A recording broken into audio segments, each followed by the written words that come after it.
out there, and like I always say, welcome to another exciting episode of Standpoint, the platform for reasoning together. I am excited today. It's going to be a special show. Thank you for creating this time to listen and watch us.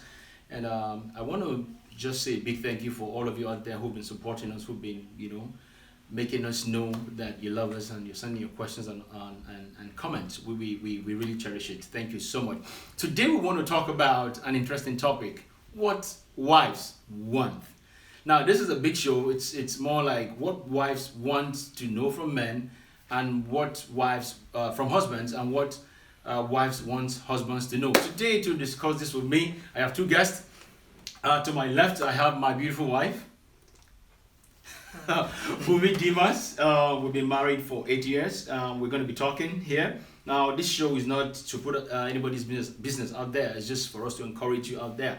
So I have my wife, Bumi Dimas. Bumi is a network engineer. She is a mother. We have 3 kids together. You're welcome. Thank you. Excited to be here. Okay, so now to my far left I have my very good sister Eileen Ajayi. Eileen Ajayi is a HR expert with the Federal Reserve System. She's with Booz Allen, and they're all career women and mothers also. She's a mother of 3 lovely kids, 2 girls and a boy. I'd like to say welcome to Eileen Ajayi. Thank you. Yeah, so we're gonna go straight into the business. I know it's not, gonna be, the time might be too short for us to talk more, but we're going to do our best to go out there. I want to just, ladies, feel free. Do. Okay, this is interesting. Now, don't be nervous. Now, I want to ask: do women really have needs that husbands don't understand? Want to go first? I actually believe so. But I think most of it has to do with what is communicated to the man. So you believe that there are needs, okay, fine, women have needs, and it depends on how the woman communicated to the wife. To the husband. Okay, all right, interesting. You want to say? Yeah, I think, we talked about this before, and it's essentially the need she has that a man doesn't understand, the one she doesn't communicate. And that's a very concrete statement in that if I need you to pick up the children, this is very basic and simplistic, and you don't pick them up because I didn't tell you, then how do you know I need you to do it? So the point is, there are things that we may need that we don't necessarily communicate. The other thing is, one very important point, there are some needs that our husbands cannot fill. The reality is no human being can be everything to everyone, including the person closest to you, your wife or your husband. Okay, so if I rewind, let me rewind. You guys have needs, and how do, I don't know how to say this, picking up the kids and all that, so the man should be able to know that, oh, I should help my wife pick up the kids or something like that? No. I'm confused. No. That's not what we meant. Okay. It was the blanket statement is there are needs that men do not understand only if we don't communicate. So if I don't communicate a need to you, then I can't necessarily expect you to understand it or know it. Okay. So the point is, the responsibility, the onus is on the wife to communicate her needs to the husband, and also understand if he can fulfill those needs. There are certain needs that a woman has that are spiritual, that are emotional, that are mental, that are physical. Well, maybe not all physical, but there's some needs that a man cannot fill. My husband cannot help me to work out and lose weight, whereas physically there are some needs he can fill. But if I have needs that my husband doesn't know about, I can't expect him to know it unless I communicate it. So that's what we mean by that. Oh, so now what we mean? Sorry. I know you want to say something, right? For women out there who say my husband doesn't understand my need, where we're driving to now is more like communication. There has to be a lot of back and forth communication. Yeah, you have to let your husband know what you need, because he's not in your mind. Yeah. You might assume, a lot of women, including myself sometimes, assume that he should know to do this. Hallelujah! Oh, okay, sorry. But that's not the case, and I think after 8 years, and I'm still learning, to let him know that, can you please do this for me? And if he doesn't do it, then I can say, okay, I did tell you to help me to do this, and you didn't do this. And but like what she said also, one of the things I also pray about is that I should not ask of my husband what only God can do for me. Because a lot of times, a lot of women, you feel like your husband should be your alpha and omega. Even though you're a Christian, you're like, oh yeah, I have God, but he's the knight and shining hammer. He should be able to meet all my needs. But really, there are just some certain things where it's just you and God. Okay, so to drive that point down, there are needs that the women have, men might not understand, but for the men to understand it, the women have to communicate to them. You know, there are various ways of communicating. And it works both ways. Okay. You know, Sis and I talk all the time about marriage. I've been married for almost 18 years. And Yeah, I forgot to mention that. Yeah. So 18 solid years. So a little bit of miles under our belt, but I've learned there are certain things, yes, I think you learn to know about your spouse and you understand certain needs, but it only came after a time when we actually sat down and had difficult conversations and asked for what we didn't think we should ask for or what we could ask for. Wow. So, you know, marriage, in my view, is really learning how to communicate with your spouse. But it really comes down to how do you let that person know what I need and vice versa. Okay, so what expectation should wives build? Should wives build expectation? What should they look forward to? We're talking about some are newly married, some are married, but they came in with this expectation. So should there be expectation towards the man, and what expectation should those be, and how should they handle cases like that? I think everybody, even apart from marriage, everybody always goes into something with an expectation, even your business, your job. But since we're talking about the marriage, everybody comes in, you want to make sure that, I think one of the main expectations is to have a happy marriage, to make sure that exactly happily ever after. Thank you. Marriage, for you to be able to sit down with your spouse and have communications and stuff like that. Okay. I think the issue is when your expectations are movie based and you feel like it has to be Reality TV. reality TV based, or we have to kiss every day or something like that. So I think that's where the issue with the expectations is, like, what are your expectations? What are they? I mean, what are the real expectations that you have? Is it I have to go to movie every day, or oh yeah, my husband has to hold my hands every day? Okay. I think foundationally, much of what we are talking about today always still goes back to the communication. And it's not just communication with each other, but even with yourself. Really having a moment and sitting down and asking yourself, what do I really expect from this man?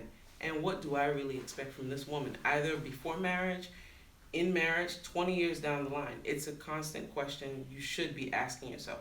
Because if you actually sit down and write it down, make the vision plain, then you actually come to some hard truths and realize, you know what, I can't really, this is not realistic. Yeah. So what I would say to women is, let your expectations be realistic and actually let him know, this is what I expect from you, and I want to know what you expect from me.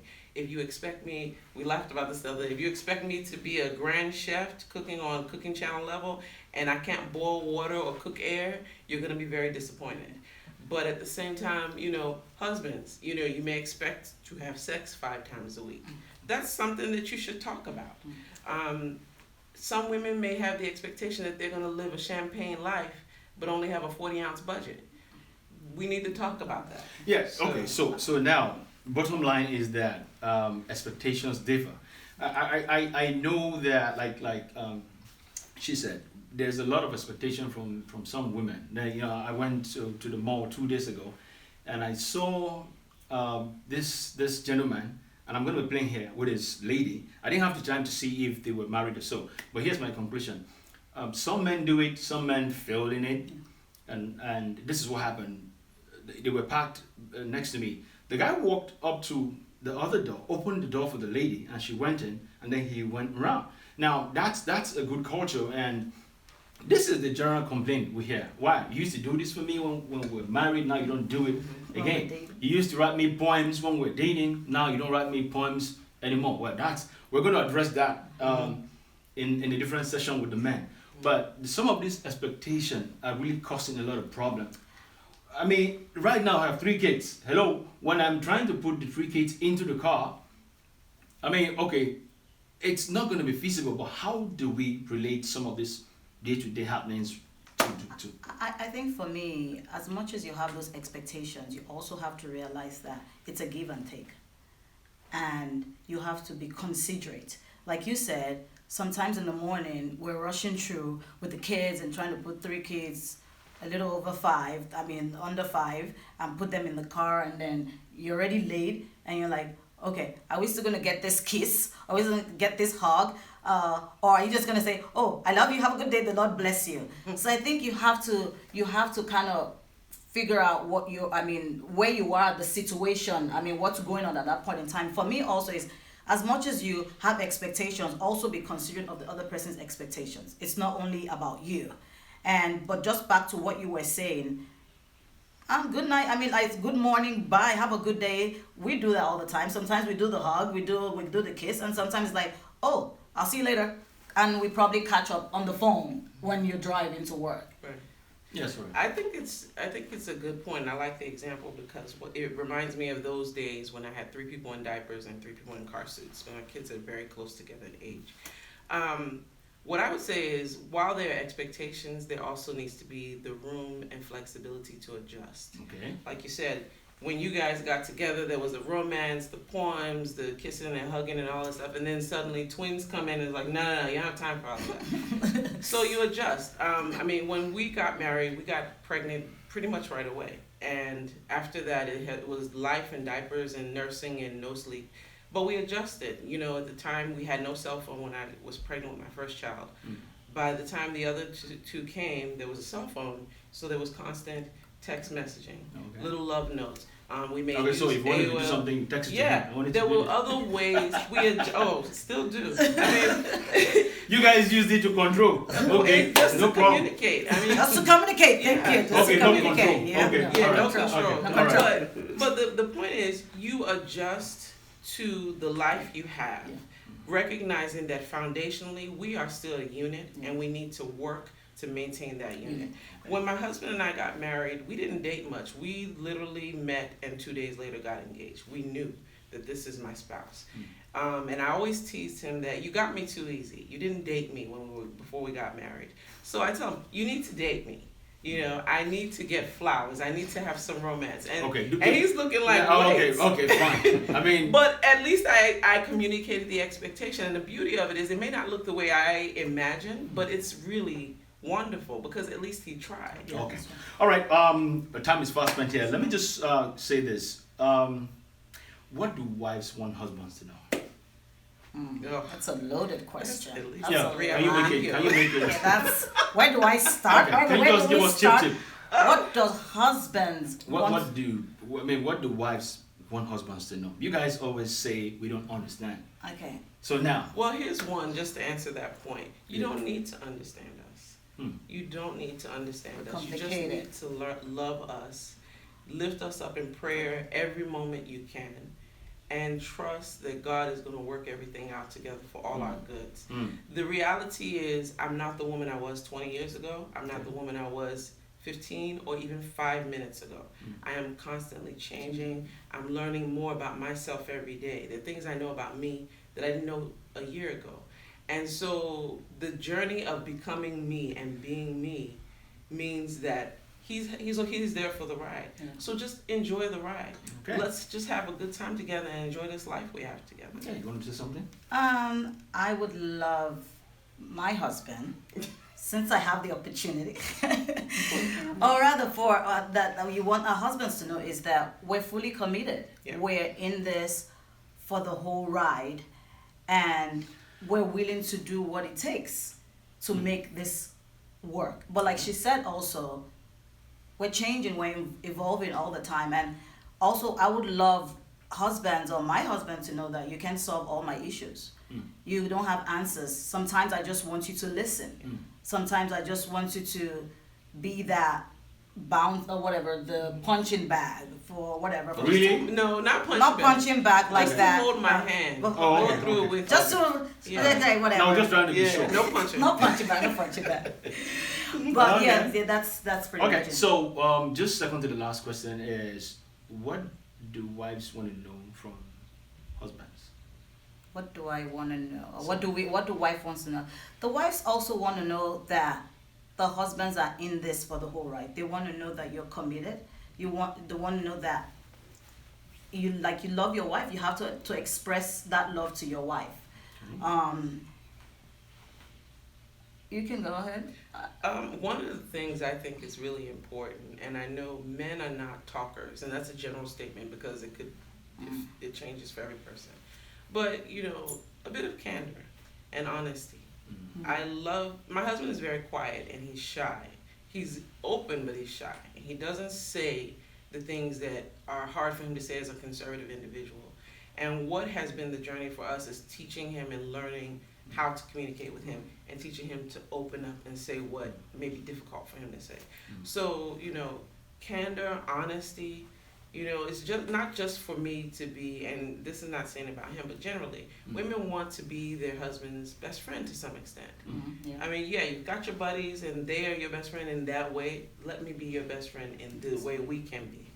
So Okay, thank you so much. partnership. Yeah, well, last question from me here is not really a question. What would you say to lots of women out there who are about to lose their mind, in their marriages because of the challenges in marriage? What advice do you have for them? I would say for women that are going through challenges is to realize that you're not alone. Everyone has one challenge or the other, and you need to figure out a way how to be able to express yourself. Don't see your husband as the solution or either as the problem. Go out there, find something to make yourself feel better.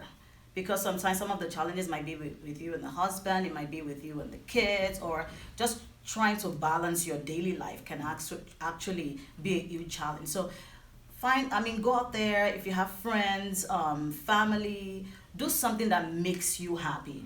But what I'll also say, and I think we've discussed, is please, if you're being abused physically, I would say pack your bags and get out. Go get some help. But if it's just the normal day-to-day stuff or struggle. No, pack your bag and go get some help. Yeah. Not just leave a husband. No, not leave your husband, but just get away from that situation from that and see how they can remedy. And see how, Yes. because it's dangerous. If it's, I agree with yeah, you. if it's just we're having this financial issues and stuff like that, we can walk through it. But I'm just saying, if there's abuse involved in it, especially physical abuse, then you probably need to step away till you get help. But normal challenges, and most importantly, I'm speaking to Christian wives, is pray. We need God. I mean, God originated marriage. He's the author of this. He's the creator of this. And this is a school that has no end. So I would say just keep praying. Keep praying and seeing the best in your spouse. Thank you. Sorry, you want to chip in? So everything, I 100% agree. The couple things that come to mind. One is that if you're alive, you're not going to be without challenge. So the reality is, life really is about not what happens to you, but what you do about it, how you respond. If you always have this mindset of, I'm always having trouble, you always have trouble and drama. And you will never be able to see the beauty in the storm. The other thing is to recognize that, oh my goodness, I lost my it was right there, but essentially, like my sister said, I mean, there's so many things that people struggle with, whether it's physical, mental, emotional abuse, or even mental health issues, physical health issues. The bottom line, if there's a challenge, there is a solution, and you need to be committed to finding the solution together or apart. Some husbands may not get some of the issues we have, and vice versa. We may not get your issues. But everyone needs to be committed to always being better and pursuing better and doing better. I'd like to say a big thank you to you out there for taking this time to listen to us and watch us. Thank you so much. I'd like to thank our guests and all the entire team that have put this together. We want to say that marriage itself is a challenge. It's the coming of two people together for a good cause. Sometimes things are rough, sometimes things are rocky. It doesn't mean that the person means you harm. Sometimes we all say that, oh, he loved me, he said he loved me and all that. Things happen. The fact that he loves you and he married you as a Christian, or you married him as a Christian or non-Christian, doesn't mean that challenges won't come. In the midst of all the trials and challenges, love conquers all. The Bible says love covers multitude of sins. Love conquers all. If you are in an abusive relationship, we ask you to seek marriage or relationship, we ask you to seek help. Write us, send an email to us. highstandpoint@gmail.com. Find us on Facebook. You can go to www.mystandpoint.online to watch other videos and leave your comments. Subscribe and watch other videos. You can find us also on Twitter and on Instagram. You will see all the addresses in there. we encourage you to seek help in your church. Also, seek help from people, and keep working, and God will help you. We want to say that God Almighty will give you grace and give you the power to go further. Thank you, and we invite you some other time. We want to hear from you, your questions and comments. We invite you to join us next time on Standpoint. Thank you for joining us. Bye-bye.